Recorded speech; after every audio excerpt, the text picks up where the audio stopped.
and welcome to the Closed Window podcast. It's pretty bloody hot right now, and I'm joined by... bloody hot. It's bloody hot, yeah. Himself. I'm joined by the devil himself. Yeah, hello. Tony Tenzrati. I've come to... Souls, or did you like collect them? I don't know. I don't understand how the devil works. Joe Scorn, as always. I'm Tenzrati, as always. And we're going to talk about what we've been playing, and Tony's been playing Guild Wars 2. I have the new. Well, we'll play the trailer. Play the trailer for you kids out there that give it a watch. But they added a new mount, and I had to play the story to get it, which I wasn't planning to play until they added the new mount. Did they not add it to the store? No, you don't buy mounts to the store. You just buy skins for the mounts. Oh, okay. The store.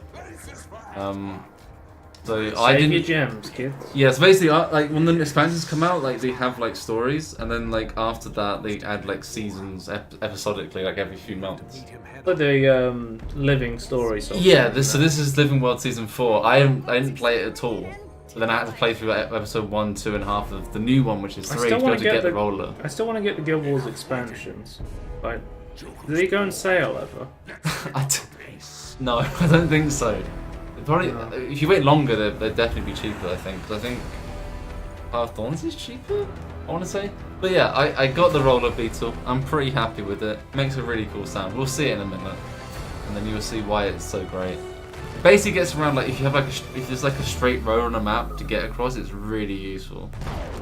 And it can also smash through rocks. Yeah, that's the because like every mount like they add like to the maps like things. It's a beetle. You need to have like a mount to do it. Like there's high jumps, high ledges, or like you have to fly to or something. I thought it was like a magical sphere, but it's actually a beetle. Yeah, on all the images it always just shows it the sphere, but yeah, it's a beetle. It's technically a scarab, but it's they're ripping off World of Warcraft, Legend of the Lich King. Yeah, that's what they've done. Long live the Lich King. I got him. Long live the Lich. I won that mount. Lol. Roller beetles. Now this is pod racing. I've like before this came out, like before the episode came out, people were like going, "Oh, it's gonna cost 500 gold for some reason." It turns out it costs nothing. And 500 gold is a lot of money. 500 gold is a huge amount of money. I have never gone to that amount of money. I'll put it that way.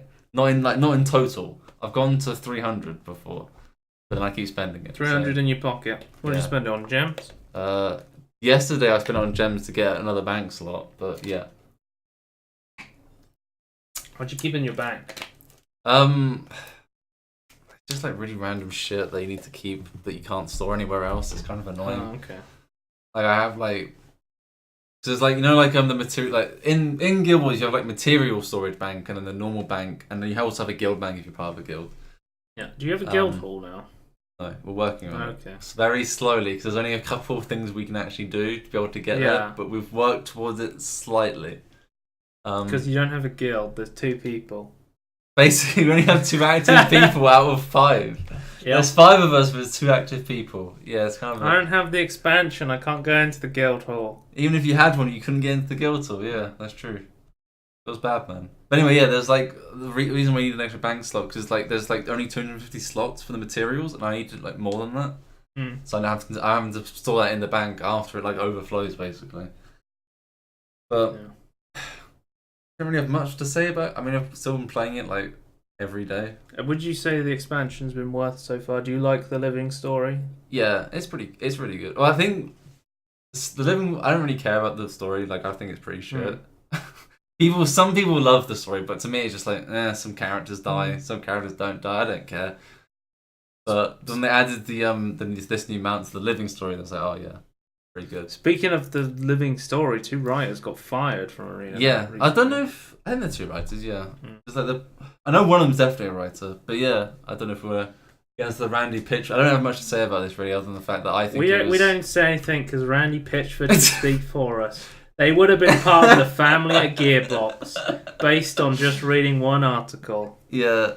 Randy Pitchford knows them personally, and that's all you need to know. Unfortunately, I personally think they got fired for a good reason because they were basically being toxic to anyone giving feedback. And basically, let's just say if you're talking to people about the game you're working on, you are representing the company.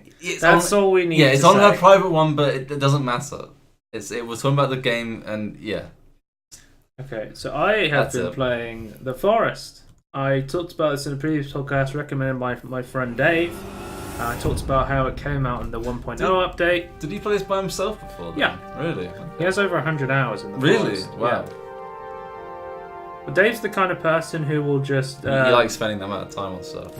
But no, he's. I was going to say he's the kind of person, if he plays a game that's multiplayer sort of thing, he'll just, like, go inside the forums and meet people and like, just start playing with them sort of thing. Yeah, I'm not very good at that, so I don't like doing that at all. Every time I play Fortnite with him, he adds everyone, and Fortnite has the friend system where if someone's on somebody else's friends list, they can join your lobby. So there'll be like 50 random people joining us. I'm like, oh, who the fuck is this? And he goes, I don't know. Someone on my friends list. So good. Once you get the chainsaw, you go from being in the forest to the deforest. I made the joke. I made the joke that nobody understands that hasn't played Counter-Strike is on Counter-Strike when you have a map, when it's a diffuse map, it's called DE underscore like D dust. I was like, we're now on the map D forest. Yeah. DE underscore forest. There's a load of cool traps as well. I like how the things can like bust through the walls. That's really cool. They changed how the cannibals look a lot actually from this original trailer. Really? Yeah. They look cool here, but they look even better now. Yeah. Okay. There's like different.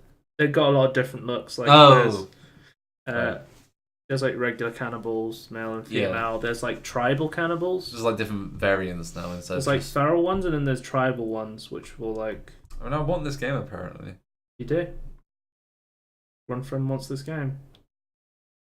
So I've been playing with a couple friends, Dave, my friend Matt, and Matt bought it for Cameron as well, but he hasn't played with us yet. Okay. We were like, Cam, buy this game, and he was like, because we were trying to get him to cut down trees for us. Yeah. And he said we'd pay him 2 sticks an hour, and we're like, there's an hour of the sale left. It costs 10 quid, and he's like, I don't know if I can afford it. And then Matt just bought it for him randomly. So, but we've been. Like I randomly got an achievement because we just built a gazebo, and we've been wanting to build this gazebo for ages on our little island base, and it was like, when you looking for you get an achievement. It's like, when you looking for your son. And I was like, oh yeah, we're supposed to be finding our son, but I'm just going around building bone chandeliers and gazebos on my base. Yeah, I mean, who's your son anyway? It wasn't yours. I don't know. He was. There was a kid sat next to me on the plane, but I don't know who it is. You've never seen him before. Kind of has the Bioshock 1 intro where you just you're on a plane and then you fall into the sea and it kind of starts. Do you think it's inspired by that in some ways, or it's just? Yeah, I can see like Lost inspiration a lot. Yeah. Okay. I know Dave likes Lost a lot. So he was like. Yeah, it does remind me of Lost, doesn't it? Yeah. I always try to watch, but I can never get into it. I've watched random episodes and I was like, this does awful. I still don't like Lost. But this game's been in like early access for a while, like 2 years or something. Yeah. And it's got a lot of updates, which is really cool. I wouldn't say 2 years is a long time for early access, to be honest. But really? No, most games are about that long. Especially it's coming from like the start of development. That's how long games take to make, I guess. Wait, no, apparently it's been in longer, dude. It was on... Really? 2014? Hang on, let me see when this went into early access. Is that the actual day, or is that just what Steam thinks? Forest game early access. That is a crazy long time, though. This actually has been in... No.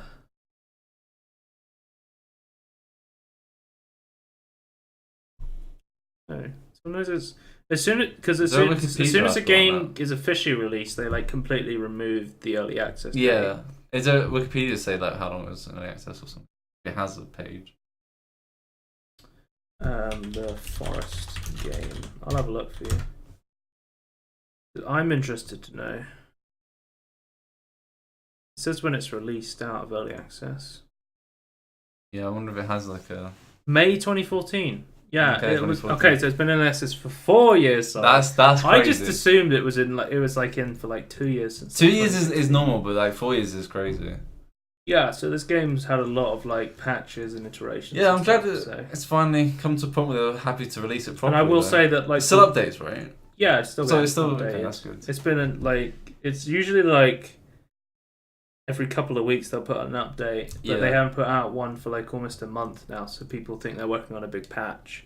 Yeah, that makes sense. Dave said that he thinks they're not very good at communicating what they're working on and stuff like that. That might be an issue. But I think some guys, they don't want to just say what they're doing sometimes. Like, Slay the Spy has a patch every week, like on a Thursday night in the Thursday. But I think 3D games are a little bit more of an issue sometimes, and you can't always release it a week. Well, it's a Unity game. I don't know how big their team is, but it's pretty fucking good from what they've made. I'd say the 1.0 game is definitely worth getting, especially since it was on sale for £10 when the Steam Summer Sale is. That was the reason I picked it up, because I knew my friend Dave had it and it was highly recommended, and I wanted a multiplayer game we could play together. So far I've put 30 hours into it and I've had a lot of fun. I've been playing it for like a week, right? I've been playing it like as soon as I got it. I just played it for like a week straight with one friend Dave, and then a friend Matt joined us, and we helped him and we started building some stuff. I'll show you my base at some point, because we've built like a massive base. Because we're just building like random shit. So at the moment, we built a gazebo, and we want to build a giant. There's a bunch of random shit in the game. You can do like, you get turtle shells by killing turtles. Yeah. And then you can use them as like a shield. Awesome. But they added this feature where you can also jump at them, like surf down hills on them. Oh. So like a skateboard sort of thing. Can you have them as pets so you can always surf on them, or no? You just in the wild. No, you just cut off their shell. Oh, you just use them as and a shell. And just carry it around like a shell or surf on it. So our next plan was to build the biggest turtle sled ramp and then surf down it.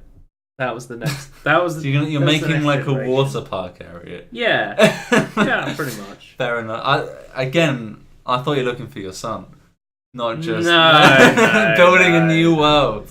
I was gonna look for the boy next to me on the plane. Yeah. But not your son. Then we figured out you could slide on turtle shells. Yeah, that changes everything. And now we have to build the world's biggest turtle sledding park. No, that's fair. That's fair. I think that's reasonable. But yeah, this game's really cool.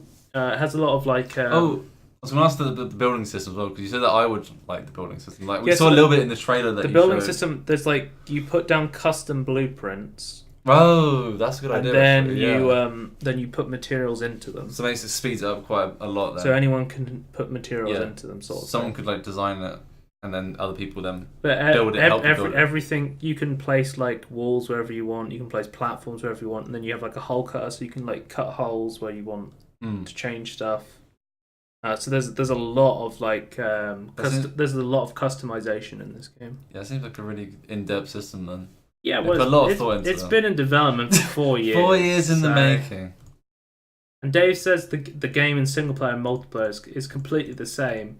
And I'm like, but it's not, because you just told me all this stuff that's different. He said, yeah, it's pretty much exactly the same. And I'm like, I don't think you know what that word means if it's not exactly the same.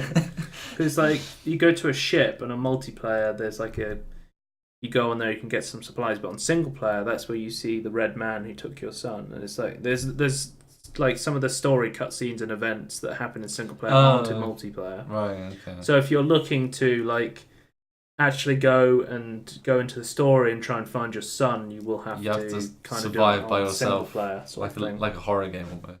A horror survival game. So like I thought this game was going to be really scary, but I think it's atmospheric, not scary.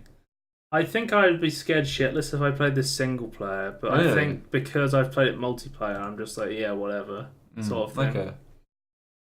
So I don't like horror games, which is why I put this off when I first started. I was like, oh, it's early access survival horror game. That sounds awful. But it's got a really cool building system, cool combat,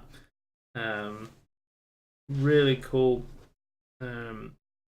exploration system, cool upgrades. So the way you upgrade your gear is you find better gear in caves, and caves are like full of cannibals and you can barely see anything, so you kind of have to prepare and go on like expositions down in these caves, and they're really confusing, so you have to like kind of map out where you're going and try and look around okay,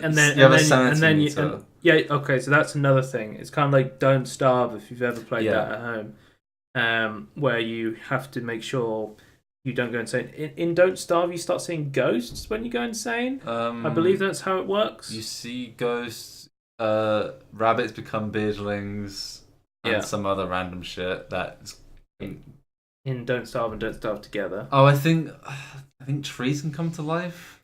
Oh, right.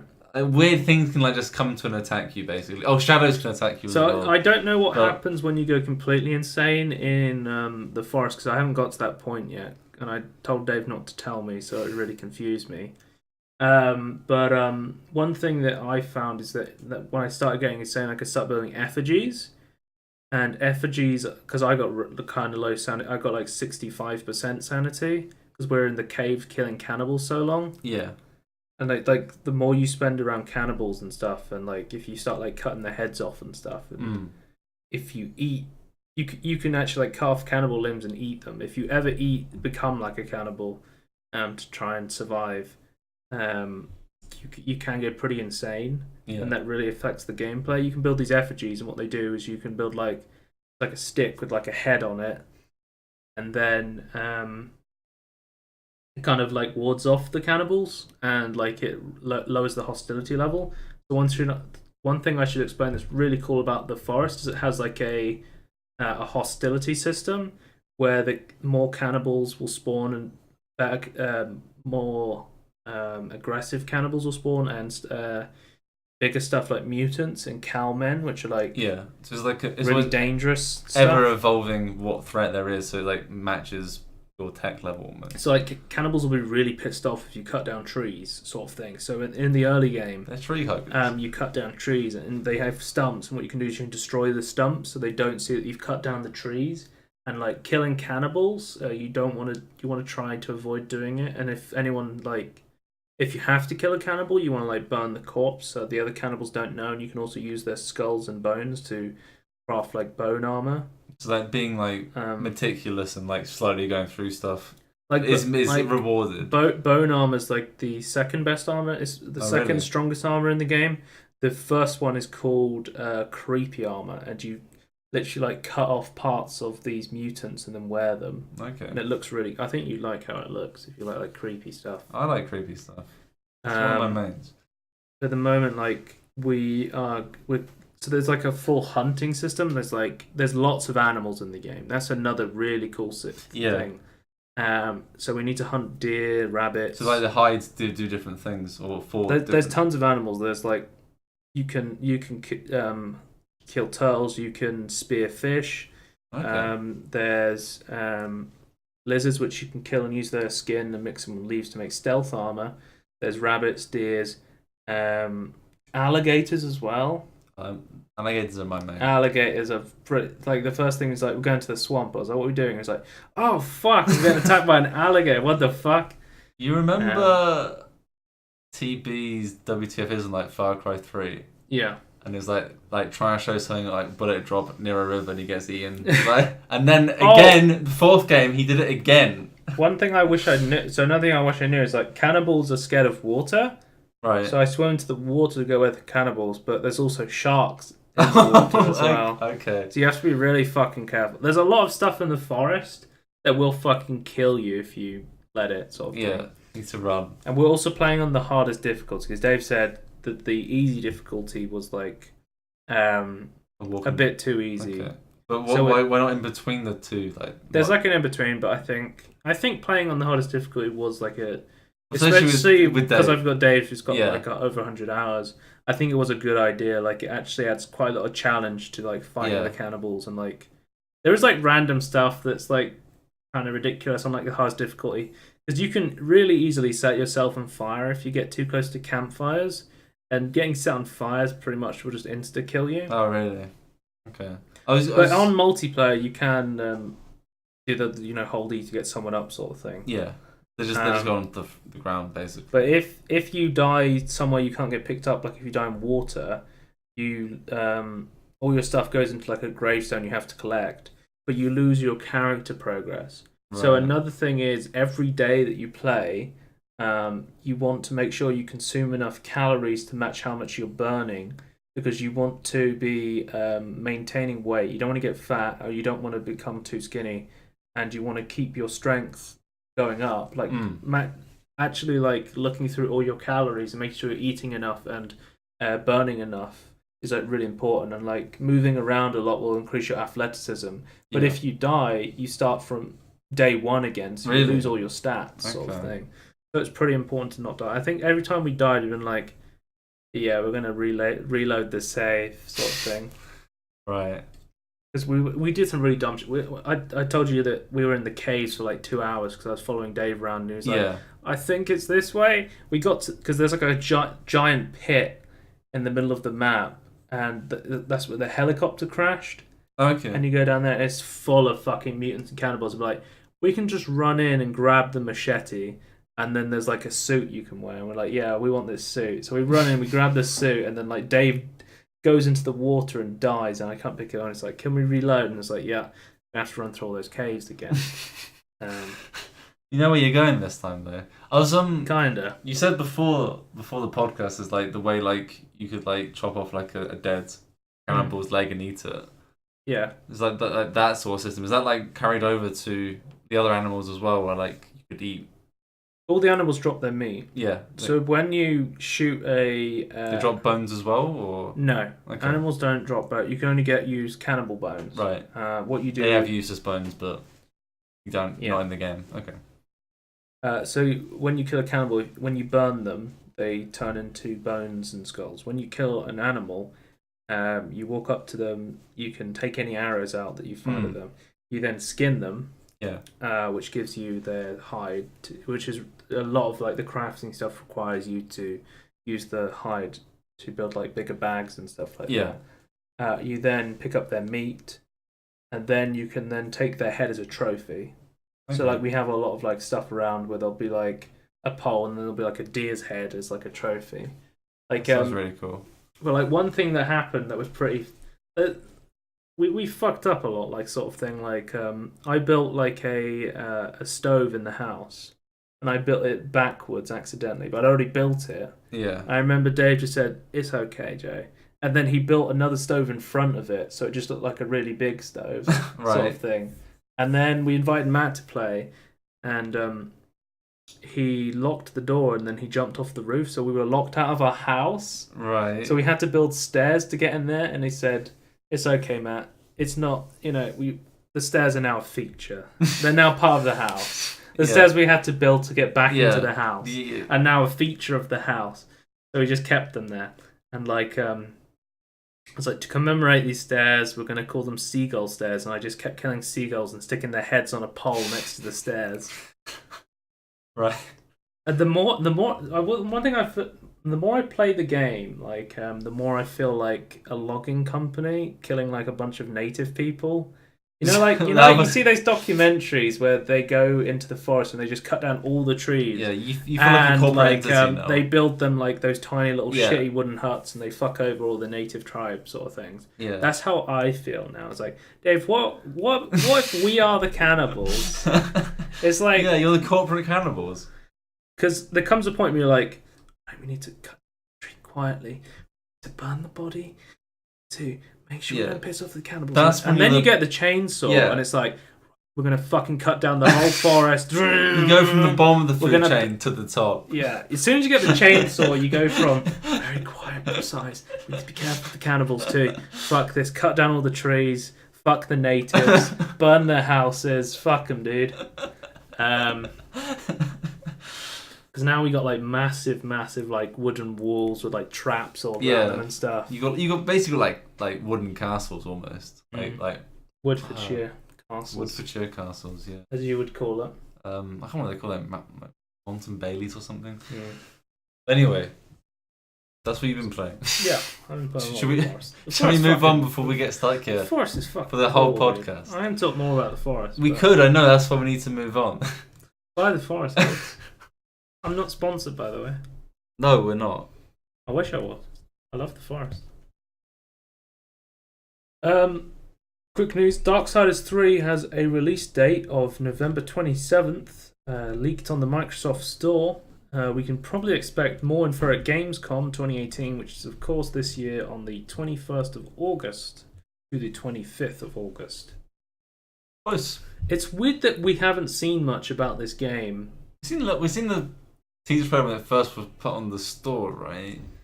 But it's And that's it. But it's coming out in a few months. What is it? It's July now, so it's July, Yeah. August, September, October, November. So 4 months. Yeah. I think it's probably about that. But that's why I'm expecting the Gamescom convention in Germany will probably be a place where they'll try and show this off, especially since it's THQ Nordic, right? Yes, it is them, isn't it? So they'll probably have a presence over at well, they weren't. Gamescom. They weren't there at E3 this year. They were busy. They were watching the World Cup. Yeah, like everyone else. And all I got to say about the World Cup is if you didn't see the England-Sweden match last night, it's coming home. Is it? Have you seen those memes? No. Everyone's saying football's coming home. Every time England plays, they're like, England's going to win the World Cup. It's coming home.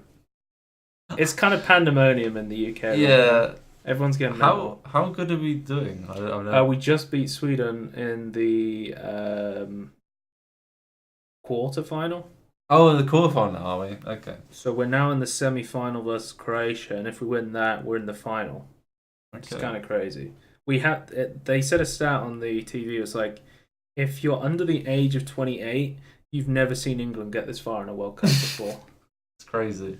They haven't won it since 1966, so over 50 years I know ago. that we've had a historical moment where the first time we've ever won with penalties in the World Cup. Yeah, that was historical. Versus, who are they? In yellow. I don't remember. They'll come to me later. But yeah, we won penalties for the first time ever, and there's like a meme right now. It's like football's coming home. It's coming home. I mean, after that, right? Anyway, What is it? Oh, Darksiders. Okay. Yeah. What are we talking about? Oh yeah, they went at E3 because they wanted to watch the I World remember Cup what we were talking about. because they wanted to see it come home. Yeah, I'm glad they weren't disappointed. So we'll move on to the next topic, which is PUBG dropped the lawsuit against the Fortnite creators, Epic Games. They were suing them in South Korea, claiming that Epic Games had stolen some ideas. It's basically copywriting mechanics almost. They were saying, they invented Battle Royale and that they were going to sue them in Korea. Yeah, as stated by Jim's video, apparently it wasn't that simple, but the actual, there's things apparently like Epic Games might have did inside knowledge because they helped them with the to make the game with their engine. They got in game knowledge of how to make the game basically for them. Right. But that isn't what the lawsuit they put forward was. So even if that was true, which I'm not sure it is or not, it's still dumb. But yeah, it's not going through anymore. Yeah, they sent a letter of withdrawal to Epic Games Inc.'s attorney on Monday. I assume they dealt with it internally, or closed. I assume they dealt with it by themselves, outside of court. PUBG and its law firm confirmed the action, but would not say why nor whether a settlement had been reached. Representatives for Epic in Korea had no immediate comment. Both are it's so funny that both are part owned by Tencent, the Chinese overlords. Yeah. Now Tencent owns PUBG and Fortnite, and then one of them was suing each other, which kind of silly. Only part owned though. It's not like a subsidiary. The Chinese of overlords, they own everything. They don't own it entirely, Joe. They own it. League, they own Fortnite, they own PUBG, they own all the games. Yeah. They own everything. In auto-playing videos, dude, I'm pissing me off. Well, Fortnite and suing people. Epic Games is suing a former QA contractor over a Fortnite leak. Thomas Hanna admits breaching NDA but files defense against lawsuit as he claims leaks were out of his control. So what? If you don't know what happened, Thomas Hanna was a Q&A contractor on Fortnite Season 4, and he told one of his friends what was going to happen in the upcoming Fortnite season, and then his friend went on to leak it on Reddit post, which then detailed everything that's going to happen. People were thinking a meteor was going to hit Tilted Towers. It then turned out the meteor was hitting Dusty Depot, which was leaked, and he's now getting sued on this. But his defense is, I didn't leak it, somebody else did. And my thing is, you signed an NDA and you told somebody else, Yeah, that's still your the fault. The problem is that I don't think you can win this. you signed an NDA and you broke it. If you signed the NDA, you told your friend you didn't leak it, then nothing would have happened. But unfortunately, you did. I don't know why Epic Games cares so much on the fact that maybe just like they don't want to set a precedent where like you can't sign an NDA. I think it's really important that it's really important to say like if you break the NDA and you just keep leaking shit about the game. Then... I don't think it affected their sales or anything. It's well, just they said the filed lawsuit on May 7th claiming the leak means Epic has suffered and continue to suffer irreparable injury, demanding damages under both state and federal trade secret laws plus legal fees. Yeah, I agree with that, but fine. I don't think they actually lost it from the sales of the game. He claims the unnamed third party pumped him with a series of questions and guesses regarding whether the meteor would hit, and stresses that the subreddit post promise of future spoilers and predictions was done without his knowledge or participation. This comes as the second lawsuit after Epic sued a 14-year-old kid for hacking. They did not know he was 14 when they filed the suit. Well, how would you? Yeah.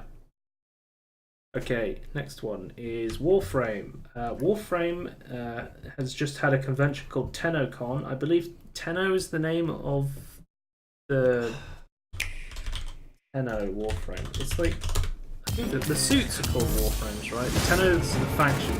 Yeah, you're one of the Tenno. Oh, they're the ancient. Yeah, the ancient civilization of Lost Warriors. Which you're one of the last Tenno or something. TennoCon's like Warframe's convention where they get to announce stuff and share stuff with people like Warframe. They've announced Warframe's coming to the Switch. And I just realised I showed the Nintendo trailer, so good luck on copyright strikes. I guess. Every time, dude, we get copyright striked every time we show Nintendo. But it's not even Nintendo's though, it's just on the Switch. This is like...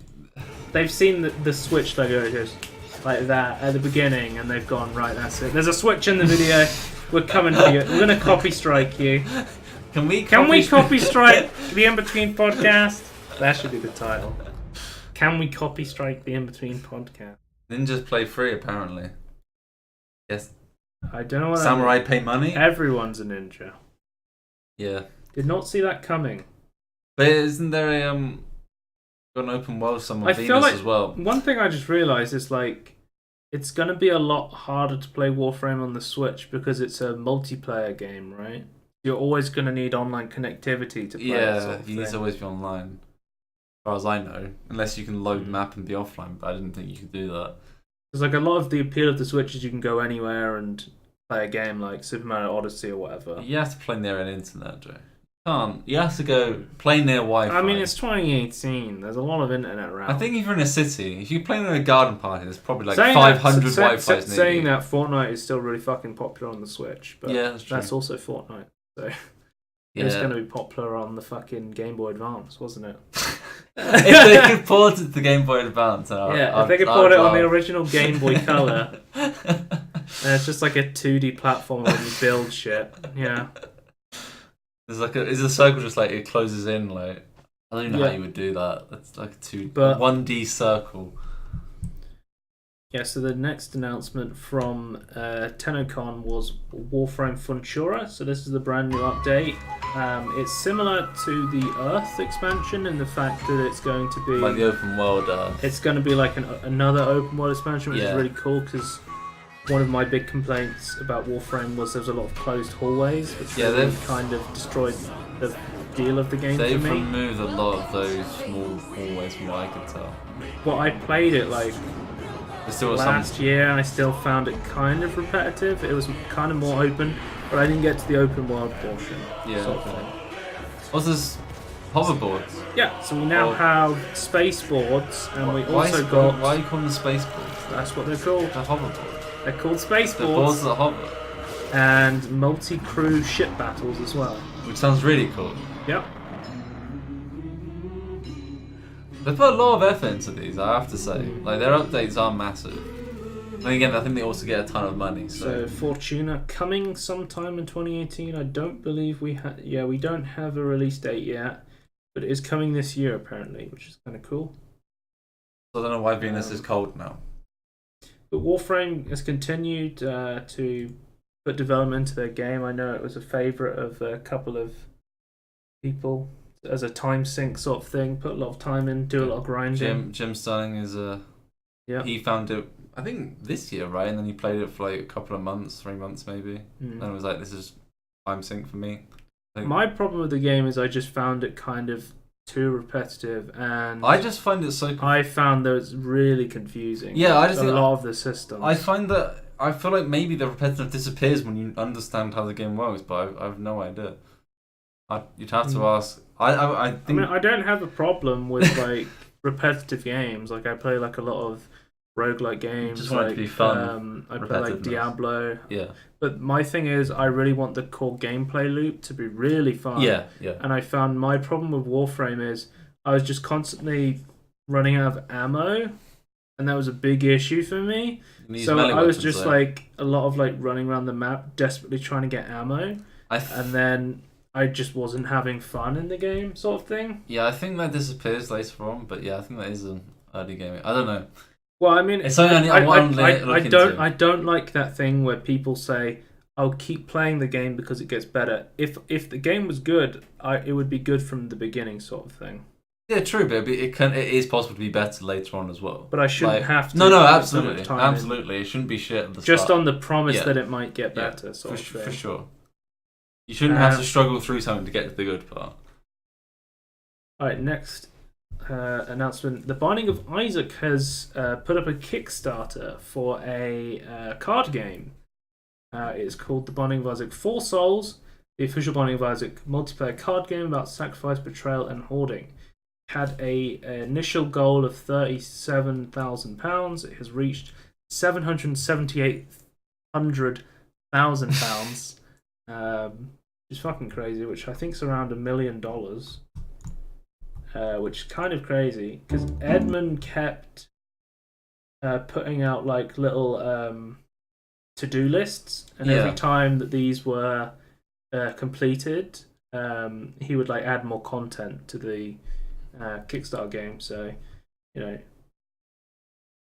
help me hit 200k followers on Twitter, and then it's like you unlock someone who is everyone and complete the quest, and it'll add more stuff to the game. Right. I thought that was kind of cool. He was using like social media to add more stuff to the game and show more about it, which I think was cool. But here's the trailer.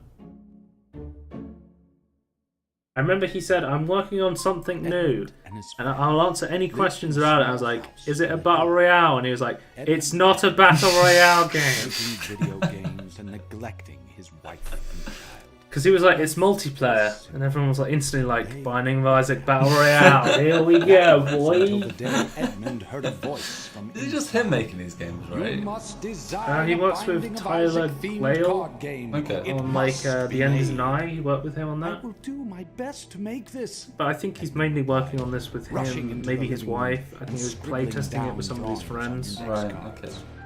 He's an artist, so I know he does like all the art. This game must be multiplayer. Encourage barter. I like his art style. I think it's really betrayal. Cool. It must feature an endless array of well-known monsters and items from the video game, as well as a slew of randomly chosen playable characters. This intro is kind of like the intro to Binding of Isaac sort of thing. I will follow your instructions. I have faith in me, Edmund replied. Feverishly, but this time it's Edmund making a card game of over 300 cards and started testing with his so-called friends and family. So cool. A voice called to him. This game. I'm gonna skip it so we can see like one of the actual card games. My wife and I had a really fun time creating the cards. I've designed well over 300 cards. I didn't think about converting the game into a card game until Studio 71. I like how he's testing it. Like you get like the magic sleeves, and then you like write down the cards, and then you can like edit them as it goes. That's a really good idea. For the past few months, and it's still very open to change. Apparently, it's like multiplayer, and then there's like betrayal in it as well. the characters as we go, so people can see what all the abilities. I'm a big fan of Evan McMillan. It just doesn't seem like that sometimes if you watch my Binding of Isaac Rebirth video, because in that video I kind of go, I can't believe you've done this. This is so lazy. Oh fuck! Can't believe you've done this. Well, the one thing I regret is I didn't in that review say I actually really liked playing this game. It's just I was kind of disappointed that the art style was different from the original Binding of Isaac, which I'd preferred. It's competitive, but a little cooperative, and there's a lot of betrayal involved. And that there wasn't any netcode for multiplayer. Yeah, Which is kind of disappointing. disappointing because it was advertised as having co-op. A specific ability that can either hurt or help. But netcode is hard. I've heard people are really that some people really fucking love the DLC for Binding of Isaac Rebirth, like Afterbirth and Afterbirth Plus, and some people really hate it. Sort of thing. Definitely need as much help. I wish like a guy talking about Afterbirth Plus DLC for like that I've written 20 minutes and complaining about specific details of it. Is able to fit in the game, but in order for that to happen, we need as much support as possible. All I can say is I'm so interested to play off the Binding of Isaac Rebirth DLC. I haven't played it yet. An existing Hopefully game it's good. with a bunch of I fucking love playing Binding of Isaac. I think it's one of the quintessential roguelites. Very great game. Fucking love Super Meat Boy. Got The End Is Nigh in the Steam sale. Yeah. I'm really interested to play that. So you're gonna get this when it comes out, I presume. I'll back it right now, boy. All your money. No. I'm like it's halfway through right now. It's already. It's got 18 days. They wanted £37,000 and they got $778,000. Was this a 40-day or a 30-day campaign? I don't know if it says, but I think it was like a. Normally 40 these days, but could be 30. It looks really cool. Yeah, I've never backed anything on Kickstarter. I know you have. I've cut many things, and I've always assumed I'll lose my money. Only one game has gone through. It wasn't until recently that, like within the past year or so, that I ever bought anything in early access. Really? Okay. Yeah, I think. Other than my baiting you for Space Engineers. You baited me for Space Engineers. That was a mistake. I bought Subnautica in early access, which was a big success.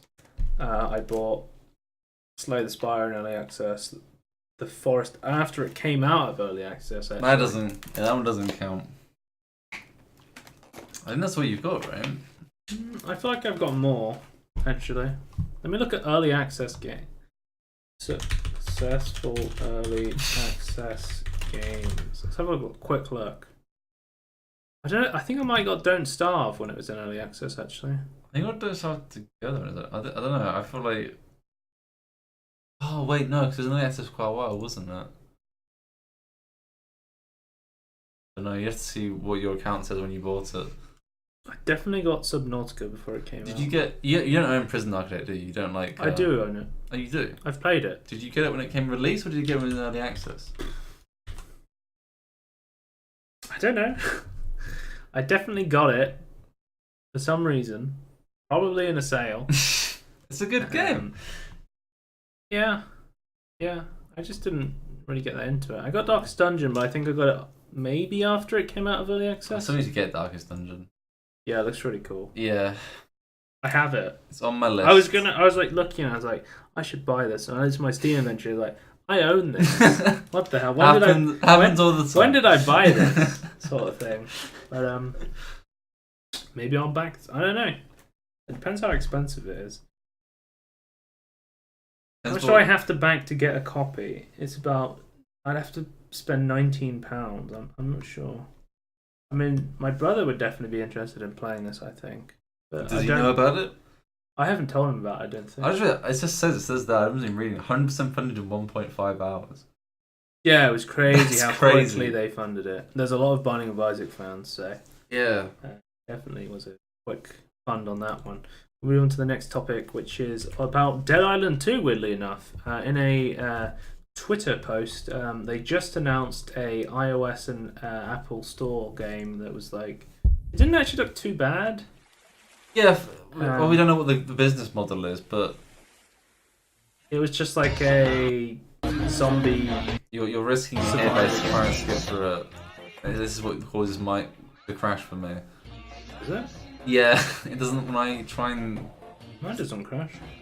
No, I don't know what's wrong. Maybe it's because I'm a bot. Wait. Oh, I looked at a trailer on the store. This is just a cinematic one. Yeah.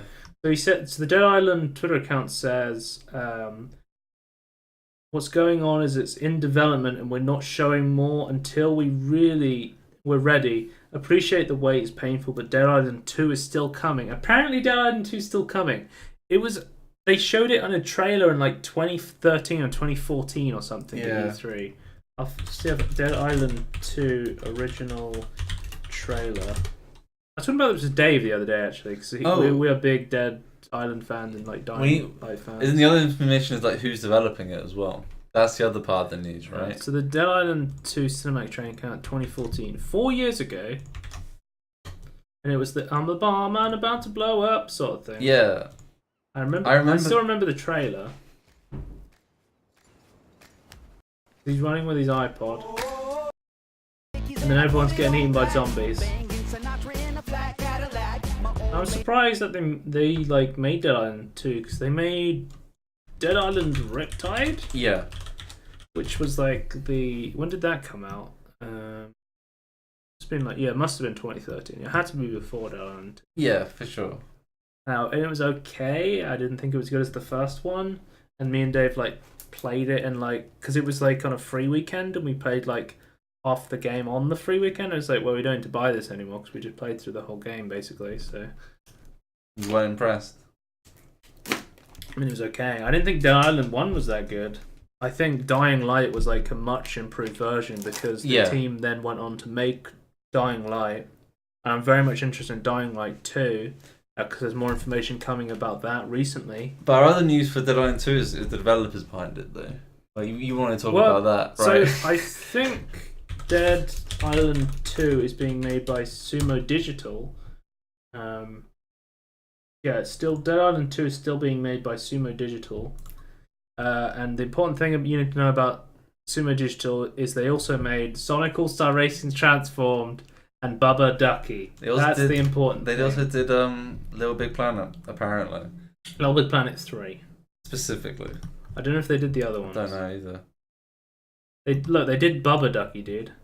Yeah, I'm amazed. Bubba Ducky, Bubba They did Ducky, Xbox Bubba Fitness Ducky. as well. That must be a good game. Xbox Fitness is my favourite game. Wait, are they doing Crackdown 3? What? Are they? I thought it was someone else. Developers Regent Games, Sumo Digital, and Cloud Gym. Okay, so that's why I thought it was someone else. But all you need to know is Dead Island 2 is going to be the best game of all time because it's made by the Sonic All-Star Racing Transform team. They know what they're doing. It's because I only realised that is because like me and my friend Dave, I was talking about earlier playing with the Forest. I was like, whatever happened to Dead Island 2? Because we were talking about Dying Light and I was getting him to buy it in the sale. And I was like, I don't know. And he was like, it was being made by the people who made Sonic All-Star Racing Transformed. I was like, wait, what is it?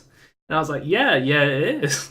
I was like, well, Dead Island 2 has been confirmed to still being developed, and we know it's going to be, great. If there's racing, if there's kart racing in it, it's going to be the game of whenever the hell it's launched. I've skipped straight to the end accidentally. Anyway, next piece of news. EA puts Star Wars game on hold as Uncharted creator Amy Hennig leaves the company. So this is Respawn. So last October, the EA shut the Dead Space studio Visceral, but kept one project alive, a new story-driven Star Wars adventure. Which they moved to Respawn. Development was to continue at EA Vancouver, but it looks like that may no longer be the case. Hennig revealed that she left the company in January and is currently in the process of forming her own studio. She's looking to build up smaller teams to potentially focus on VR projects. I'm doing all this stuff, writing all kind of things, she said, but for the Uncharted-like Star Wars adventure, it appears development has been stalled and there is now a very different game in the works.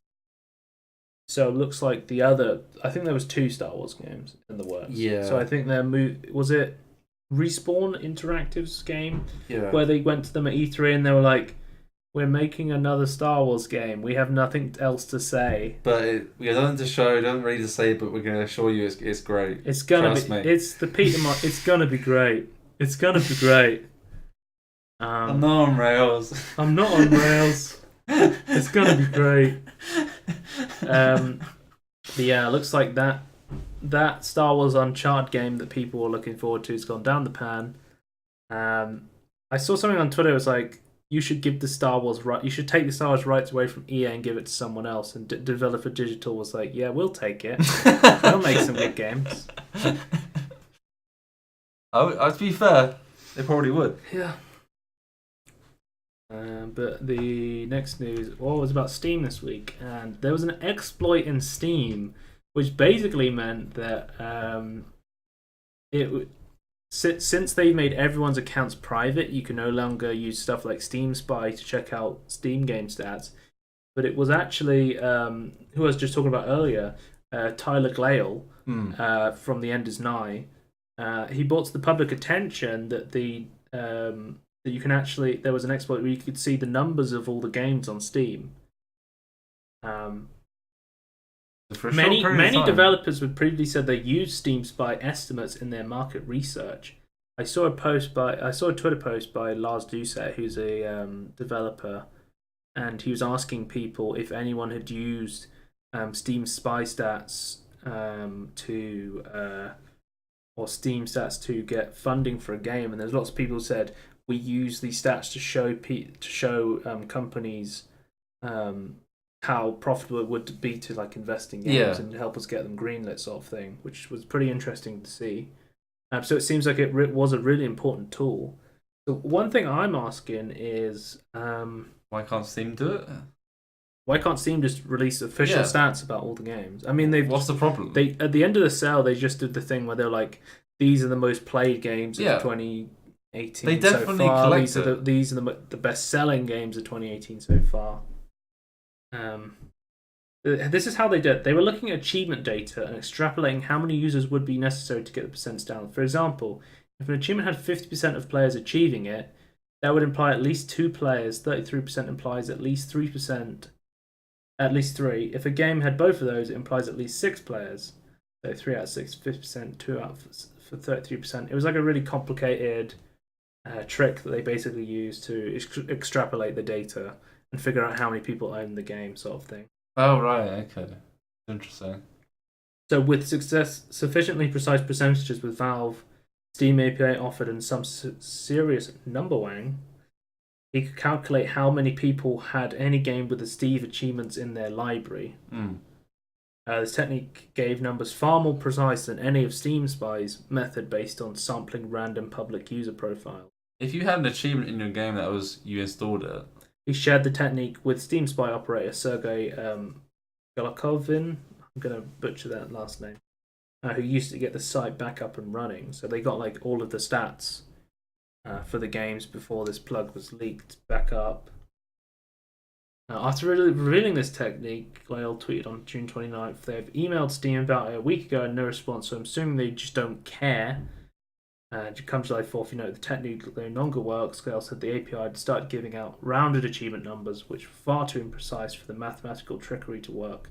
Once again, everyone's in the dark. Steam Spy died again in April after Valve changed the default policy. Anything else to say? I think the only thing I have to say is Steam or Valve specifically. Why can't you just make all this information public? Like, it's not breaching anyone's privacy. Who cares? So the figures calculated by Garcinia with Ars Technica, Team Fortress 2 is the most owned game on Steam. Easy, boys. TF2 is not a dead game. It's also a free game, though? Yes, it's now free to play. Counter-Strike Global Offensive's top paid game, and then it's PUBG, isn't far behind. I'm sure there's an estimated 3.7 million other lost souls have clicked a portion of their life and adventure capitalist. I can't believe that. Check out the stats on Ars Technica. So if you're interested in seeing, there is like the precise numbers have been shared on this Ars Technica article. I can link it in the description if anyone wants to check this out. But this kind of gives you an idea of what was popular on Steam Let's have a look. TF2, CS:GO, PlayerUnknown, Unturned. Wasn't that like a blocky zombie survival game? Have you seen that? I don't Left 4 remember. Dead 2, Payday 2, Gary's Mod, Warframe, Counter-Strike Source. Paladins had 14 million players. Pretty good.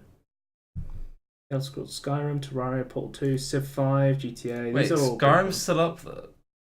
You know how many people have Skyrim in their inventory? I guess. I still play it, I guess, but... I have Skyrim. I hate that game. I don't play it. Why do you have Skyrim? I got it ages ago. The game sucks. I was pranked. Fallout is a much better series. Oddly, Michael believes the exact opposite, and I'm like in between, likes both of them. I guess we all have our opinions. Yeah. As a wise man once said, eating dong is pretty nice. another wise man once said that. Okay, and, what did he say? I don't know. I've lost my train of thought. It's fine. We'll move on. You're not on rails. We're not on rails. Next piece of news. Google reportedly planning to enter the gaming market. Google is reportedly poised to join the game market with a three-pronged multi-platform approach. So if you don't know, there was a Google studio that spun out from Google, which was Niantic, who made the Pokemon Go games. Yeah, there's a little game that you might know called Pokemon Go. So apparently Google is now moving forward on Project Yeti, which involves a number of new developments within the gaming space. Google is apparently building a video game streaming platform akin to GeForce Now and OnLive. This would certainly be a good fit for Google, a company well-versed in server technology. According to Schreier's sources, this would be like playing The Witcher 3 within a tab of Google Chrome. I don't think that is what Google's trying to do, but That is exactly what Google's saying. In the future, we're all going to be playing Facebook games, but they're really high graphic. We're all going to be. I'm going to be playing the fucking Forest in a tab on Google Chrome, and I'll switch my tab, and I'll be playing Skyrim 7. And you accidentally close it, and you're like, shit.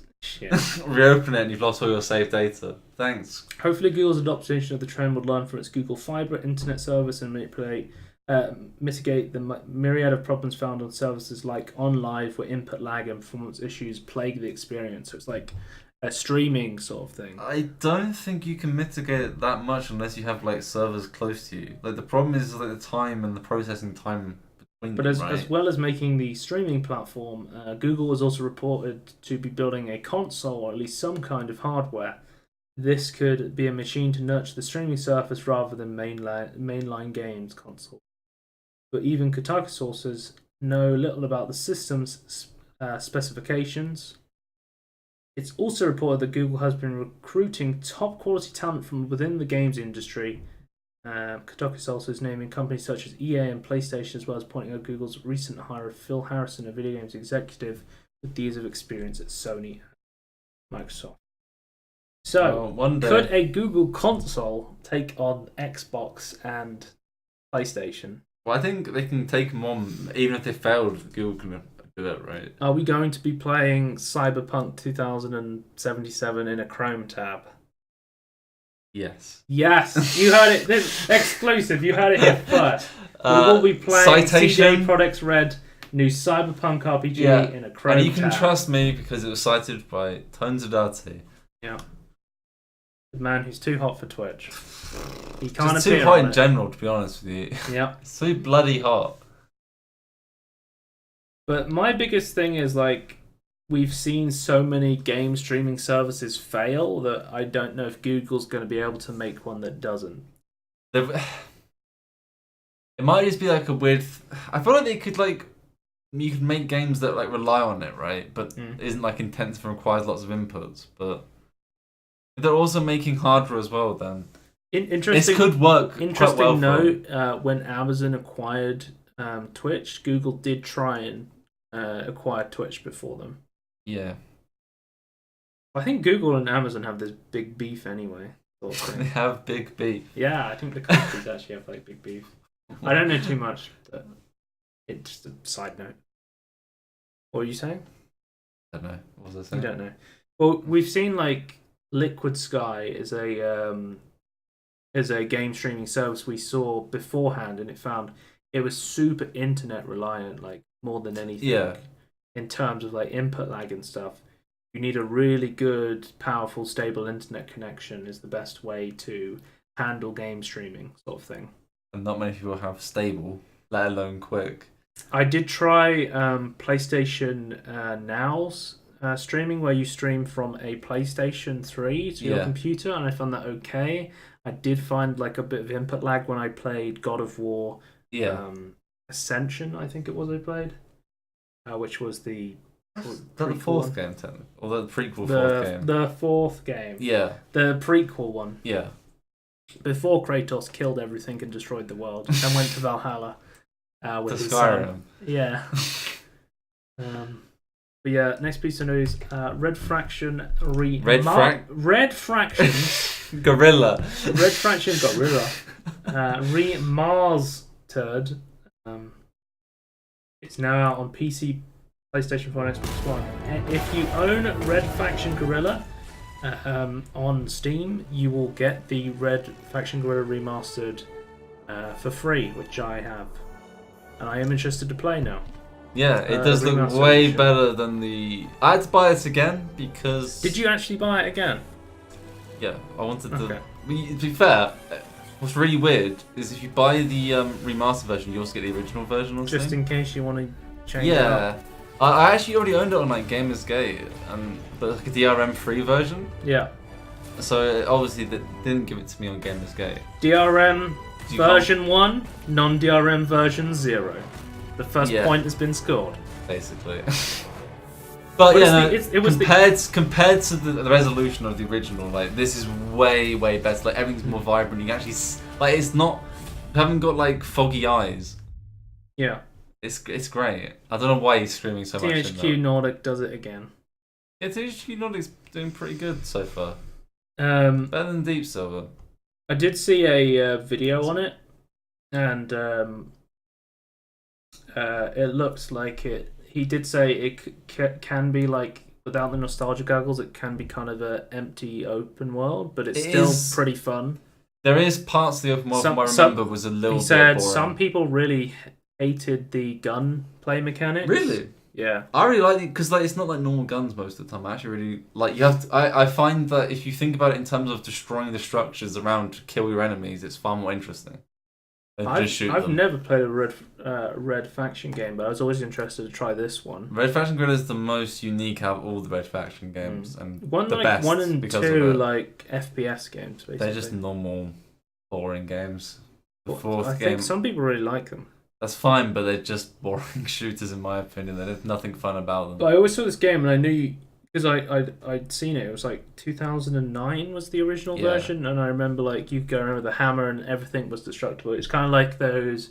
It's kind of like Just Cause. Yes. Where it was like a giant open sandbox world, and basically your objective was to just destroy everything. It was like Just Cause, a little bit smaller, and the cities were not as big, but every part of every structure could be like bridges could be destroyed, entire cities could be destroyed, basically. That would fuck you over sometimes because you need to use that bridge. It doesn't get rebuilt. So it's a shame that the fourth game that came after this game didn't improve upon those systems.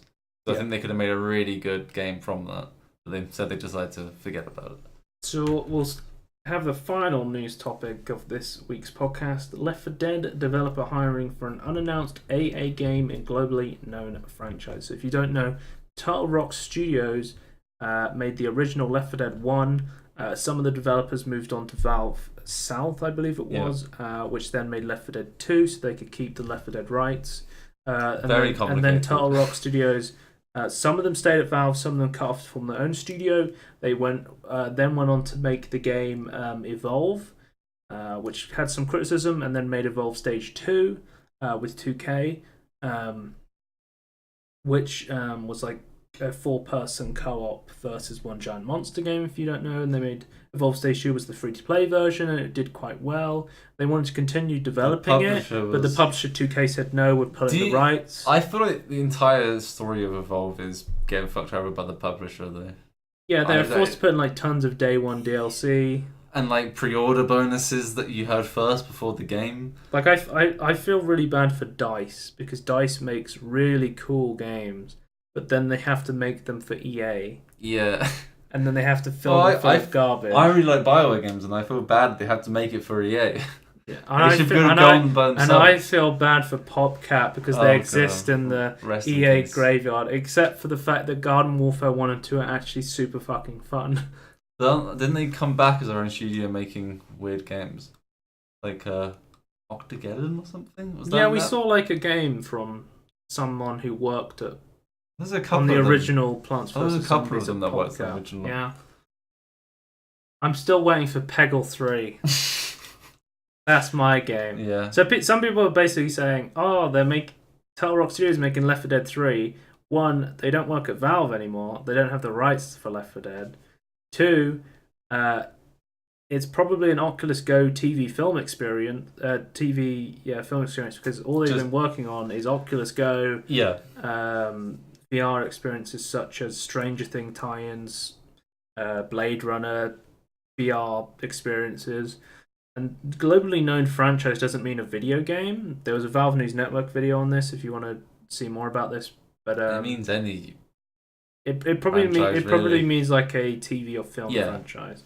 I think a lot of people have been reporting Left 4 Dead 3 like sensationalist journalism, but they can't make it themselves. Only Valve can. I think it's pretty much as cool as it would be to have a Left 4 Dead 3, since we saw the leaked Source 2 engine showing off a map in Left 4 Dead 2. Yeah. Which looked really cool. I think this is just Turtle Rock working on another VR game, most likely, based on the fact that they have people already working on a unannounced Oculus Go VR game on their job listing. Yeah. So You want Left 4 Dead 3? Probably not coming. I'm sorry. Valve can't count to 3, so there's never going to be a third game of anything. Yeah, because Valve owns the rights to Left 4 Dead. If you could make a third game for any Valve franchise, which one would you pick? I don't know. I want to say like Portal. Yeah, I think most people would pick Portal. I really like Portal 2 was so good. Yeah, I really like Portal 2. For me, I would have to pick Half-Life. Yeah, I know you're but I've never been a massive fan so of Half-Life. Dave would pick Left 4 Dead. Really? He really wants a Left 4 Dead 3. So we've got 3 different. Who wants Team Fortress 3? I do. I want Team Fortress 3. That'd be so It's fun. called Overwatch. No. Looking at Overwatch, like, Mercy has nothing compared to the personality and like creativity of the medic. I think in half TF2. of the people, the roster in Overwatch, don't have much of a personality. Their personalities that they gave them really strong accents. Their personality was stereotypes. Yeah, they could have really done better with that, really. But can we move on to the Peter Molyneux tweet? Yes. So Peter Molyneux says, "I can no longer be silent. I'm still waiting for some sort of acknowledgement." And he's got a picture of Death Stranding, the new Hideo Kojima game, and he's got a picture of his tweet from 31st of January 2012, and he says, "Imagine carrying a radioactive baby in a pitch black environment. Your baby would act as a torch. Rocking the baby intensifies the glow." Etc. And that is, let's just say, Peter Molyneux and Hideo Kojima come into a courtroom near you, because that was Peter Molyneux's idea. Unfortunately, he didn't have a patent. You got a patent? No, unfortunately, he did not have a patent. But that is the end of the Inbetween podcast. You can, as always, check us out at And Everything Inbetween podcast in YouTube. What we figured out a couple of weeks ago is easiest to find us if you just type in And Everything Inbetween podcast Peter, because we talk about Peter Molyneux so much. I did our tags as well, to be fair. But we always talk about Peter every episode. Every 2 weeks we stream this live on twitch.tv/Scorn. If you want to check us out live, if you want updates on when the VOD for this is coming out or anything else video game news related, you can find me at Scorn2000, and we will see you next time. Bye. Goodbye.